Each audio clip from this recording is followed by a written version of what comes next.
Good afternoon, everyone, and welcome to Elephant in the Room. I'm your host, Rob Young, and today's topic is the fact that the United States imprisons more people than any other country. We are going to explore the question, what is the point of prison? Rehabilitation or retribution? We're also going to try to understand how and why we have the highest incarceration rate in the world and the highest actual number of people behind bars. There is no doubt that this issue isn't talked about enough. We're going to explore the elephant in the room and see what you think. Today's guests are Ghassan Rafidi, KSU graduate student in cultural anthropology, Miranda Webb, KSU sophomore psychology major and president of Kent State Students for Sensible Drug Policy. Later on, our returning guest Adam Kirky will also be joining us. Every week, we feature students and professors from various departments to have as many educated opinions as possible. The whole point of the show is to bring intellectual discourse out of the classroom and into the public domain, where I would like to think journalism and philosophy meet. The first hour of the show will include discussion about news stories from each week, and the second hour is devoted to discussing a weekly topic, which is controversial in some way. After all, an elephant in the room is something everyone knows is there, but nobody talks about. On that note, let's start the discussion on voter fraud that's occurring in Florida this week. Ghassan, what's your opinion on this? Well, voter fraud is something that I've seen it happen when I lived in Columbus in 2004. It's something that's a lot more common than people realize. The specific example in my case was 2004 in Columbus. Ohio's always a swing state. In 2004, it was no different.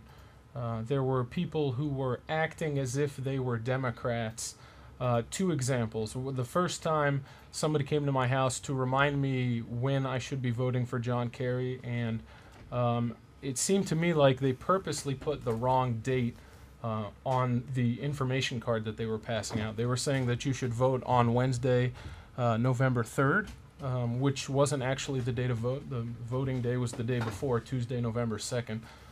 So there was that, and then shortly thereafter, somebody else was passing out a card explaining where you're supposed to vote, and it was misinformation in terms of where I was going to vote. Who do you think was misinforming you? Probably people not affiliated with directly with the Republican Party, but it certainly wasn't benefiting the Republicans. I mean, I think the real issue is that the Republicans may not be directly doing things like this. Especially in Florida, it was somebody that they hired. It wasn't actually the Republican Party that was committing the fraud, but I think indirectly they have a large part of it because you see many of the main characters in that party speaking about how nobody should trust the government, how the government doesn't know what they're doing, and indirectly creating that culture of animosity towards the government. I think is a big deal that people should. Yeah, actually, that's what I have reading here from LATimes.com. They're saying that there are 10 counties identified in Florida that registration forms turned in by a firm working for the Republican Party of Florida. Actually, in looking through here, it says in Santa Rosa County, election officials found 100 problematic voter registration applications out of a batch of roughly 400 turned in by the state Republican Party. To me, like this, it's the Republicans that were bringing up all the issues in Florida and in Pennsylvania and in all these other states that want to purge the voter rolls. They want to purge it so that everybody has to redo it, and they're doing this right before an election. For me, that's the thing. I tend to be more liberal when I vote on things, but I actually do think that we should have IDs when you vote. Hell, I actually think you should probably be fingerprinted. Everybody should be fingerprinted. When you go vote, you should have to put in your fingerprint so you know that nobody's going to vote twice. However, the caveat to that is I think they should be free for everyone. You should never be charged a dime, a penny, nothing. Everybody should be able to go get an identification, have their fingerprint on their ID, and not have this be a problem. It should be free, and this should be imposed after an election, not before an election. But because I see the Republicans are the ones that are doing this, that's the part that's aggravating me. They're the ones that are complaining about this voter fraud. They looked over the last decade, and they haven't been able to find any voter fraud. I think they found like a dozen cases over 10 years, which as a percentage is absolutely nothing. But the people who are going to be disenfranchised from voting are probably going to be in the hundreds of thousands, if not millions, from this. So they're kind of throwing out the baby to save the bathwater, to use a terrible analogy. There's also a problem with the electric voting machines. I know it's very easy for voter fraud to occur with those, because I'm pretty sure all you have to do is take out one part in the back of it and switch it with another, and all of a sudden, like, there are some votes that weren't there before. So it's very, very easy to fudge it with the electronic machines, and I think those really should be a lot more secure. What, you know, I don't want to say this is what's going on, but it just seems to me like the Republicans are the ones that are complaining about the voter fraud. They look back, they can't find any voter fraud or almost no voter fraud at all. And now that we're going into this election, they have found voter fraud, and it's by a firm that's working for the Republican Party. Now, I don't want to say necessarily it was the Republican Party that's doing this, but it does strike me as funny that they're purging all these voter rolls that are going to disenfranchise hundreds of thousands, if not millions of people from voting, and then it looks like the actual voter fraud that is occurring does seem to be benefiting the Republicans. And I think that the big thing that people aren't talking about is why does paperwork even exist in the first place in voting?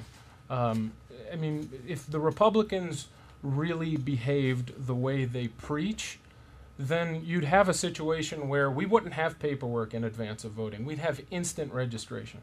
There's no reason we should be spending money on paperwork or money on people to process that paperwork, to design it, all of that, when really the answer is to let people register the moment they walk to the polls. All the money spent on paperwork can easily be moved into the polling stations, where it's much more difficult to have fraudulent activities. Like you said, it's very rare for somebody to have fraud in person, but fraud through paperwork is much, much easier. So I think the solution is the registration process itself. When I think that in our society we're so scared, I mean, there's this idea of this the mark of the beast, and you know, nobody wants to be put in this central computer where, you know, they're going to know where everybody's at and what everybody's doing. So you know, like when we look at IDs right now, you have to have a different driver's license or state ID for each state that you live in. And we have no national ID. I mean, we have passports, but a passport isn't quite the same thing.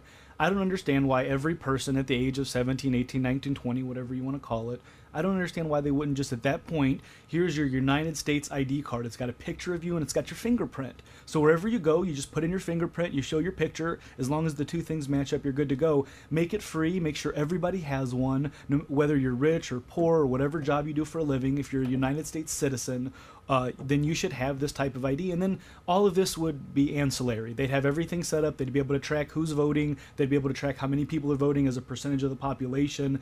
And you wouldn't have any voter fraud in something like that. Or I think if you would, I mean, you're talking about, you know, you're talking about crazy stuff. You know, you're talking about things that you see in the movies. And I don't think everybody's going to try to go through that. And I think that's one of the reasons that we haven't seen that much voter fraud right now over the last decade.